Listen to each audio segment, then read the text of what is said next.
Hello everyone, my name is Pranay Rathi and as your CET admit cards are now out, let us discuss three very important points that you should now take care of.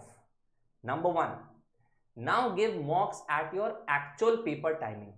ये बहुत ही important point क्यों है अपन एक example पे समझते हैं। पहले तो आप इसका एक मीनिंग समझो कि अब से आप जितने भी मॉक्स दोगे वो आप वही टाइमिंग पे दोगे जो आपका पेपर का टाइमिंग है।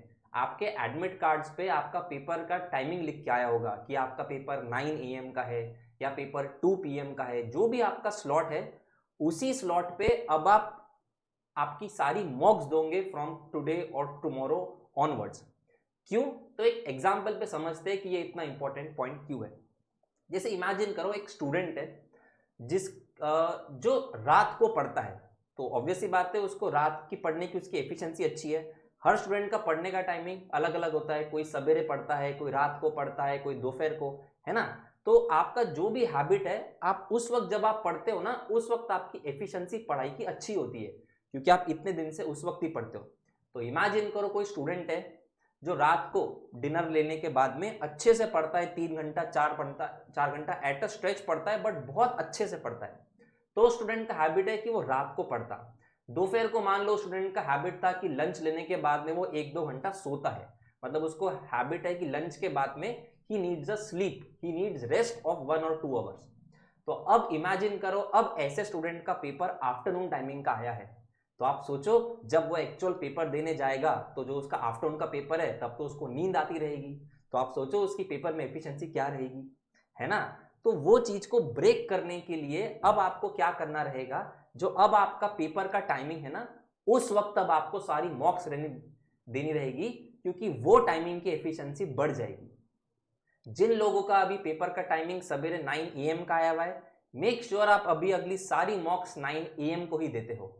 जिन लोग का पेपर का टाइमिंग 2 PM आया है, मेक श्योर आप आपकी सारी मॉक्स अभी फ्रॉम टुमारो और टुडे 2 PM ही देते हो, सो दैट आपका वो वाले टाइमिंग का एफिशिएंसी बढ़ता है और एक्चुअल एग्जाम में आपको कोई ऐसा नया चीज फील नहीं होता क्योंकि ऑलरेडी आप वो टाइमिंग पे इतने दिन से मॉक्स दे रहे थे। Got it? So now give mocks at your actual paper timings. Got it? चलो second, get in the habit of attempting all questions. Important point है, ध्यान से सुनना।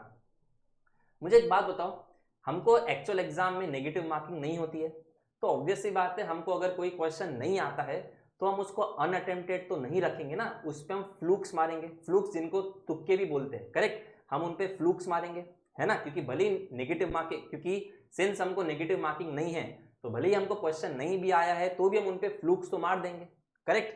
तो जब जब स्टूडेंट्स लोग मॉक्स देते हैं ना, तो मॉक्स में फ्लूक्स कई लोग नहीं मारते क्योंकि उससे एनालिसिस बेटर होता है, नो डाउट, अग्रीड।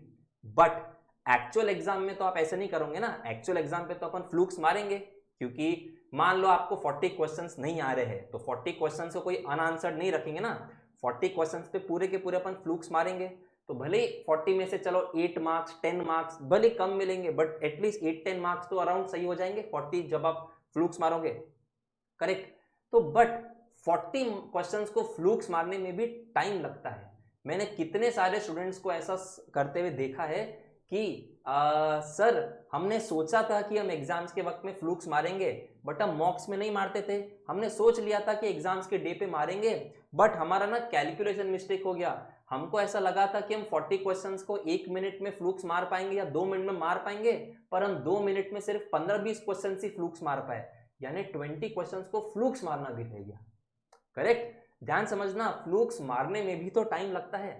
सो अब से आप जितने भी मॉक्स दोगे, आई वांट कि आप सारे के सारे क्वेश्चंस पे अटेम्प्ट होना चाहिए आपका, यानी आंसर्स मार्क होने चाहिए आपके। All the questions should be completely attempted, भले ही आप मतलब जो नॉर्मल अटेम्प्ट है वैसे भी, और आखिरी में फ्लूक्स भी, यानी अभी से आप हैबिट में लगोगे कि you are attempting all the questions, जिसमें फ्लूक्स भी आने ही चाहिए। मेक श्योर, ध्यान रखना, ये कई लोग का मिस्टेक होता है। मैंने इतना सिली सा मिस्टेक करते हुए देखा है कि सर आखिरी में फ्लूक्स मारने के लिए टाइम ही नहीं बचा। अरे आपको पहले से प्लानिंग वैसा रखना चाहिए था ना, आखिरी में कुछ टाइम स्पेयर रखना पड़ता है। तो एक सिंपल सा चीज बताता हूं मैं, जब भी आपको दिख रहा है कि आपके आखिरी के 5 मिनट 10 मिनट बचे हैं, फ्लूक्स मारना चालू कर दो। उसके फ्लूक्स मारने के बाद में कुछ टाइमिंग अगर बच जाएगा तो वापस से वो क्वेश्चन पे आ जाना जो आपने मार्क फॉर रिव्यूड के लिए रखे हुए हैं। बट प्लीज मेक श्योर आज से टिल द लास्ट मॉक आप जो दोगे, I want all the question attempted. ये चीज को प्लीज समझो अच्छे से, फ्लूक्स मारने में भी टाइम लगता है। आप अभी सोच लोगे कि मैं एग्जाम्स में सीधा फ्लूक्स मारूंगा, अभी मॉक्स में नहीं मारता हूं, तो ऐसा मत करना। मॉक्स में भी अब आप इसी माइंडसेट से दोगे कि मुझे पूरे क्वेश्चंस अटेम्प्ट करने हैं, all the questions. Got it? चलो, and one more point, don't give any mock one day prior to the paper. ध्यान समझना, जब हम मॉक देते हैं ना, मतलब एक अभी आप एक रोज मॉक दे रहे हो, ध्यान समझना, MBA CET scheduled for 9, 10th and 11th मार्च है ना, MCA CET scheduled for 14th March, correct? तो अब आप आपकी सारी मॉक्स रोज दे रहे हो, एक एक एक। एग्जाम के एक दिन पहले आप कोई मॉक नहीं दोगे, मतलब जिनका MCA CET 14th of March का है, आप 13th मार्च को कोई मॉक नहीं दोगे, मतलब आपका आखिरी मॉक 12th मार्च को होना चाहिए। जिन लोगों का पेपर 9th मार्च का MBA CET है, तो आप लोग आपकी आखिरी मॉक 7th मार्च को दोगे। जिनका 8th मार्च का जिनका 10th मार्च का MBA CET है, आप लोग 8th मार्च को आखिरी मॉक दोगे। और जिनका 11th मार्च का MBA CET है, आप लोग 9th मार्च को आखिरी मॉक दोगे। एग्जाम के डे तो नहीं, पर एग्जाम के एक दिन पहले भी आपको कोई मॉक नहीं देना है, क्योंकि वो वाला डे आप एक मॉक दोगे, मतलब आप 2.5 घंटा लैपटॉप को देखोगे, आपके पीसी में मॉक दोगे, आपकी आईज और आपका ब्रेन थोड़ा स्ट्रेस आउट होगा। तो एक दिन पहले वाला डे इज कंप्लीटली रिजर्व कि आपकी आईज और आपका ब्रेन थोड़ी तरह से रिलैक्स हो जाए, ताकि नेक्स्ट डे जो आपका पेपर है ना, उसमें आपकी एफिशिएंसी अच्छी होती है। तो make sure that you don't give any, that is I recommend कि don't give any mock one day prior to the exam. जिस दिन आपका एग्जाम है उसके एक दिन पहले कोई मॉक नहीं देना, उसके एक दिन पहले तक क्या आप आपकी मॉक्स दे सकते हो। Got it? So these are the 3 points which I want you to take care of as your admit cards are now out. All right, see you soon.